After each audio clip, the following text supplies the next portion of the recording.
Kita analisis dengan temuan ketika kami ke KPU menerima langsung itu dari KPU, dan itu sudah saya periksa juga sebelum saya berangkat kemarin ke Solo dan ke Malang, ya, itu adalah identik. Artinya apa? Hasil penelitian kami dalam buku setebal 700 halaman Jokowi Statement yang mengatakan 99% ijazah itu palsu, berarti kesimpulannya apa yang dikumpulkan oleh Jokowi di KPU dan insya Allah di tempat lain adalah palsu juga.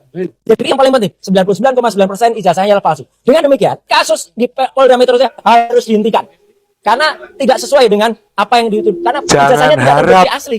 Kalau ijazahnya palsu berarti apa? Berarti pasal pencemaran nama baik, apalagi penghinaan, fitnah itu juga tidak ada. Kalau dilihat dari tarot di sini, sebenarnya Roy ini udah ketakutan. Ya, ini jelas sekali terlihat dari tarot. Ya, Roy Suryo CS ini sudah ketakutan. Mereka siap-siap akan cuci tangan. Hati-hati Roy. Bener, Bang, selama ini dukung Roy Suryo akan cuci tangan. Ini terlihat jelas dari tarot. Ya, jadi buat Pak Roy sendiri ya harus hati-hati karena Pak Roy sudah masuk dalam perangkap yang Pak Roy buat sendiri dan Pak Roy akan merasakan sendiri. Ini hati-hati buat Pak Roy. Tapi kehatian-kehatian itu 99% fakta dia menyatakan ada kepalsuan gimana? Sebenarnya kalau dilihat dari tarot di sini, jujur Pak Roy ini sebenarnya tahu kesalahan dia. Dia ini udah pasrah. Ya, ini terlihat jelas dari tarot. Ya, dengan dukungan dia yang makin lama makin berkurang. Nah, dia udah merasa bahwa dia ini memang salah. Kemarin tadi ada penetapan dari Polda atas gelar perkara, ya kan, atau sudah naikkan penyidik. Dalam gelar pernyataan itu ada berapa poin yang akan terjadi itu menjadikan tersangka? Sebenarnya Pak Roy sendiri menangis karena apa? Karena perbuatan dia. Nah, dia kecewa dengan perbuatan dia. Selama ini memiliki dendam dengan cara apapun yang Pak Roy lakukan untuk saat ini, semuanya tidak sesuai dengan apa yang diinginkan. Makanya Pak Roy nanti ketika dapat statement-statement bahwa apa yang sudah dia lakukan salah, dia hanya bisa pasrah. Ya, jadi buat Pak Roy sendiri, dia menangisi dirinya. Nah, ini hati-hati buat Pak Roy. Tapi dia ketawa. Di karakter ketawa dia, nah sekarang kok nangis. Ketawa dia ini palsu, ini terlihat jelas dari tarot. Ya, gambarnya ular. Ya, berbisanya mulut Pak Roy, melilitnya badannya Pak Roy, tapi memiliki satu kelemahan. Panjangnya kata-kata palsu, perbuatan. Ini yang membuat Pak Roy tidak bisa berbuat apa-apa. Jadi pesan tarot buat Pak Roy, jangan membohongi diri. Ketawa Pak Roy itu udah dianggap tangisan oleh masyarakat. Nah, karena apa?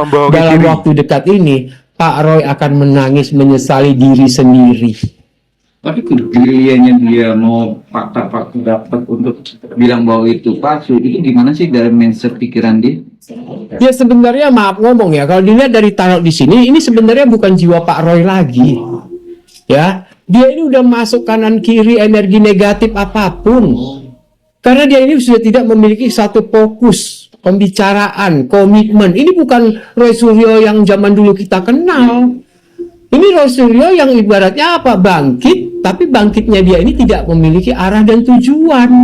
Karena terlihat jelas dari tarot di sini, ini awal mulanya karena sakit hati, dendam. Nah, ini terlihat jelas dari tarot. Karena mencari tidak bisa membalas, makanya dia buatlah statement masalah ijazah. Nah, ketika dia ijazah ini sudah keluar, dia akan ada statement baru untuk pembelaan diri dia. Ternyata itu tidak ada semua. Karena bagaimanapun bukan masalah praktisi hukum, pengamat, apa segala macam. Rakyat biasa pun bisa menilainya. Ya, karena apa? Ini kejadian yang luar biasa. Ketika Pak Jokowi sebelum jadi presiden, ya, sebenarnya Roy Suryo ini menuntut dari KPU. Kenapa bisa lolos jadi presiden? Bukan presiden yang dituntut, tapi KPU-nya. Ingat Pak Roy, ini ada strukturnya, ada perjalanannya. Nah, ini terlihat jelas dari tarot. Jangan begitu selesai pejabat, Pak Roy malah nuntut Pak Jokowi. Apa yang mau dituntut? Orang udah menjabat kok, udah selesai kok, udah lepas tanggung jawab. Apa yang mau dituntut? Maka ini lucu kalau dia dari tarot di sini kalau kita bahas tentang Pak Roy. Oh, yang ikut gengnya Pak Jokowi hanya segelintir aja. Yang lainnya orang Solo semua mendukung Pak Prabowo Subianto menegakkan untuk bangkit Indonesia bangkit gitu ya. Jadi kalau dibilang geng Solo boleh tersinggung itu. Orang Solo nggak dukung Pak Jokowi kok, gitu ya, masih ya. Bu, ini mungkin dukung geng Solo. Siang Bu, gimana Bu rasanya jadi tetangganya Pak Jokowi? Ya Bagaimana ya? Ya alhamdulillah. Udah Alhamdulillah. ketemu sama dulu bapak masih belum pensiun kan nggak bisa ketemu. Pas pensiun saya jualan sini dari lantaran dari bapak dari Allah. Jadi rame ya, Bu? Alhamdulillah. Rame ya Bu ya? Ya rame. Tiap hari? Setiap hari rame. Hmm. Masih sedikit alhamdulillah, masih banyak alhamdulillah. Alhamdulillah. Terus sekarang banyak yang jahat gitu Pak, Bu, yang ngumpat-ngumpat ngehujat Pak Jokowi, gimana itu Bu? Kalau jahat itu pasrah ke Allah aja. Nanti ya ngamuk itu Allah. Yeah. Kalau orang sendiri nggak bisa. Hmm. Itu nanti kan ditapok Allah sebentar udah Iya. sendiri. Iya. Saya tuh ya nggak suka itu. Iya. Bapak itu orang bagus. Orang baik, bagus.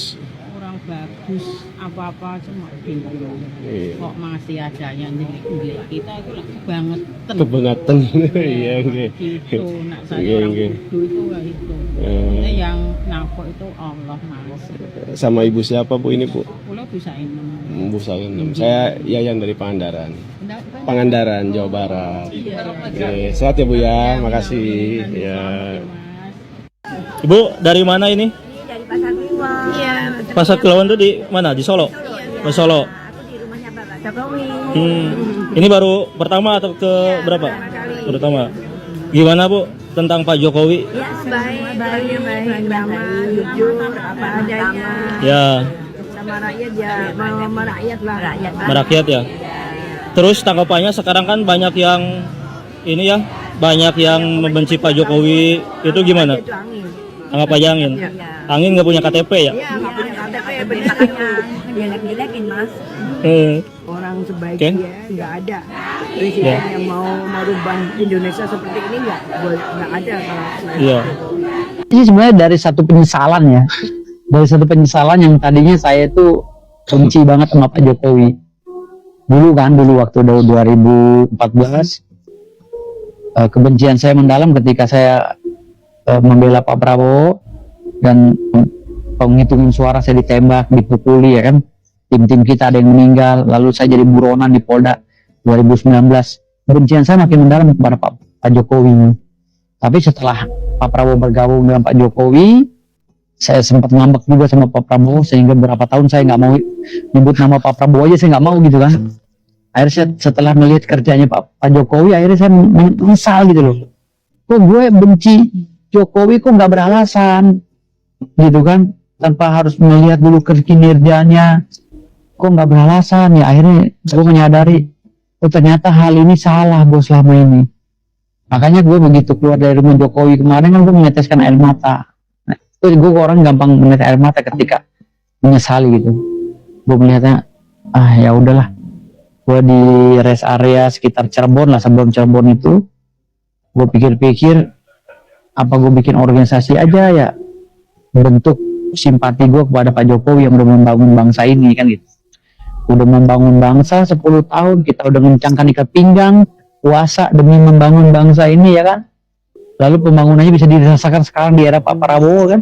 Tahu-tahu orang yang membangun itu kita hina, wah itu gue nggak terima. Dan menghina lagi rombongan si betok CS ini, si Rismon, ya Roy Panci, Tifa-Tifu kan gitu.